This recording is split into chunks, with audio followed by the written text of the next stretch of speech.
notebook yako, kalamu yako weka vizuri na ukae utulie, usikie Mungu anasema nini na moyo wako asubuhi ya leo. Bwana Yesu asifiwe. Usikie Mungu anakuambiaje asubuhi ya leo. Bwana Yesu asifiwe. Bwana asifiwe. Bwana asifiwe. Kwa hivyo kaa vizuri kabisa na ufuatilie kila lile ambalo utaambiwa ulifanye ili ya kwamba sote tufaulu. Karibu mwalimu na Bwana akubariki. Dakika 20. Asante. Bwana asifiwe. Amen. Bwana asifiwe. Amen. Na wasalimia nyote katika jina la Yesu. Nashukuru Mungu tena asubuhi ya leo kwamba niko salama. Mungu amenipenda, amenilinda, ni mzima. Bwana asifiwe. Amen. Basi tunataka kuingia katika kipindi cha neno la Mungu. Tufunge macho ili niweze kuomba kwa ajili ya neno. Mungu wetu na Baba yetu, katika jina la mwana wa Yesu Kristo, napenda nikushukuru kwa asubuhi ya leo ambao umetupa sisi kama wana. Unapokaa Baba mahali hapa kujifunza neno lako, fungua Bwana akili zetu na masikio yetu na roho zetu ili likapate nafasi ndani ya maisha yetu, ili utukufu na sifa tuzidi kukupa wewe. Asante Bwana Mungu, unatenda mema kila uchao, na hata leo wanatenda kwa ajili ya nafsi hizi ambazo zimekaa mahali hapa tayari kusikia kutoka kwako. Nitumie kama chombo chako ili niweze kuwasilisha neno lako kwa ufasaha wa utukufu wa jina lako. Kwa Yesu Kristo nimeomba nikiamini. Amen. Bwana asifiwe. Bwana asifiwe. Si turudi huku sote tafadhali. Sote turudi huku upande mmoja ili tuweze kushirikiana kwa hili neno. Nataka tu some katika kitabu cha Waamuzi. Kitabu ni cha Waamuzi. Waingereza wanasema ni Judges. Na Judges, kama unavyosikia hilo neno judge, ni watu ambao walikuwa wakatatua mambo. Ni watu ambao walikuwa wamewekwa katika taifa la Israeli baada ya viongozi kina Musa kuaga, baada ya kina Yoshua kuaga, baada ya kina Aaron kuaga.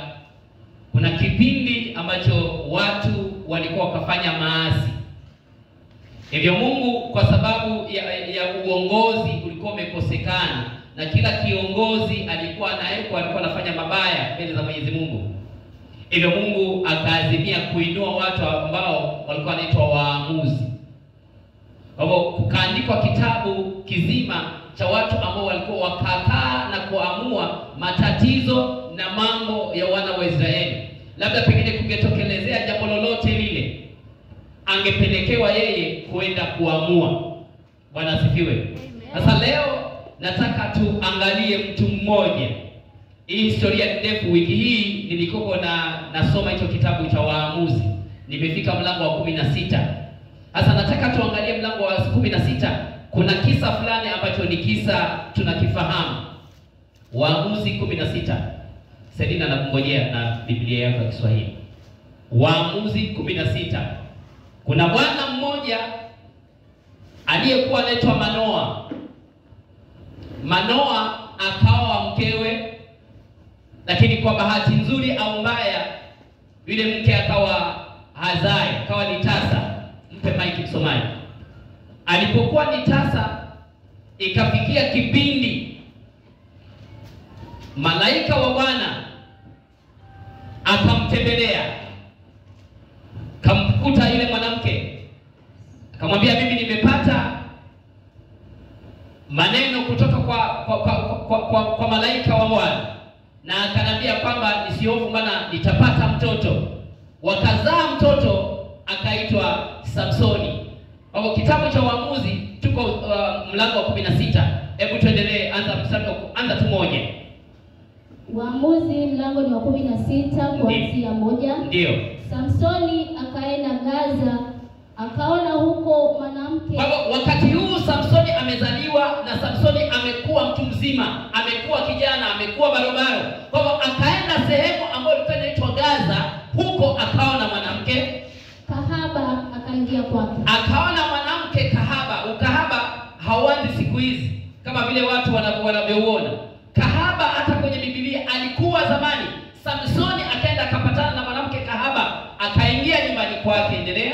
Watu wa Gaza wakaambiwa ya kwamba huyo Samsoni amekuja huko.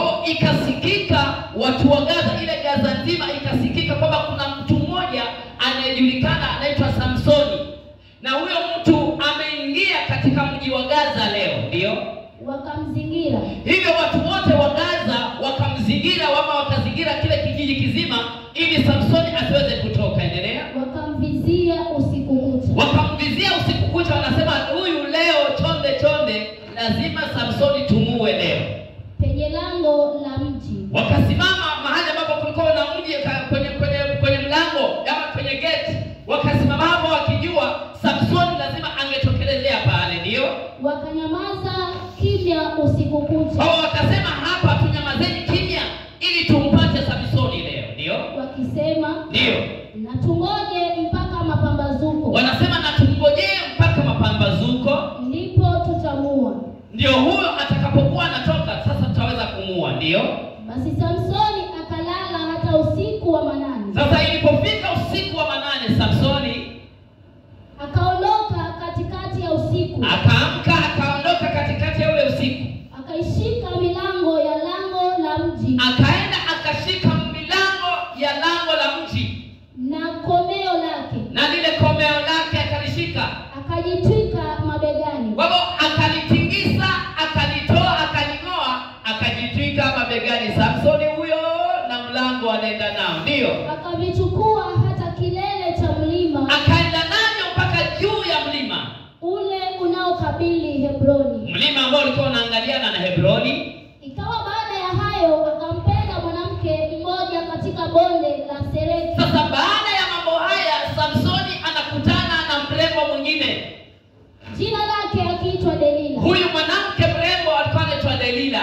Na wakuu wa Wafilisti wakamwendea wakamwambia. Sasa wakuu wa Wafilisti, unajua taifa la Wafilisti ndio taifa ambalo lilikuwa na uadui na Waisraeli. Baba Wafilisti wakamwendea Delila wakamwambiaje? Mbembeleze. Wanamwambia wewe mbembeleze huyu Samsoni upate kujua asili ya nguvu zake nyingi. Ili uweze kutambua asili ya nguvu zake nyingi ni gani. Tulia kwanza msomaji, tulia. Samsoni alikuwa na nguvu ambazo hazikuwa za kawaida. Na Samsoni alikuwa na siri kwenye nywele zake. Kabla azaliwe, mamake alipewa ujumbe akaambiwa wembe usipite katika kichwa chake. Kwa hivyo mama akaisikia yale maneno na akayatunza. Kwa hivyo akakaa lakini hakuwahi kumjua mwanawe. Amen. Kwa hivyo akakuwa, akaendelea na kukua, lakini siri kubwa ilikuwa ipo katika nywele. Endelea sasa msomaji. Na jinsi tutakavyoweza kumshinda, tupate kumfunga na kumtesa. Sasa Wafilisti wanamwambia Delila, nenda ukambembeleze mumeo ili tuweze kujua ile siri ya nguvu zake ni gani, na tutakapoijua ile siri tuweze kumfunga na kumtesa. Ndio? Nasi tutakupa kila mtu fedha 1,100. Na sisi tutakupa kila mtu fedha 1,100. Wakati huo unafanywa tajiri mkubwa. Bwana asifiwe. Amina. Bwana asifiwe. Amen. Endelea msomaji. Delila akamwambia Samsoni. Kwa hiyo Delila imefika usiku akaenda kwa mumewe Samsoni. Tafadhali uniambie asili ya nguvu zako nyingi. Anamwambia sweetie, honey, hebu niambie, maana wewe uko na siri moja. Siri ya nguvu zako niambie my dear, ni nini? Na jinsi uwezavyo kufungwa ili uteswe. Na watu wote wanaweza kukufungaje watu ili waweze kukutesa? Siri yako ni nini? Samsoni akamwambia, wakinifunga kwa kamba mbichi 7. Sasa kwa sababu ujue ameambiwa na mkewe amweleze siri yake, akamwambia wakinifunga kwa kamba mbichi 7 ambazo hazijakauka hazijakauka, hapo ndipo nitakuwa dhaifu. Hapo watakuwa wameniweza mke wako. Nitakuwa kama mwanadamu mwenzangu. Nitakuwa kama mwanadamu tu wa kawaida watakaponifunga kwa kamba mbichi. Ndio? Ndipo wakuu wa Wafilisti wakaleta Kwa ujue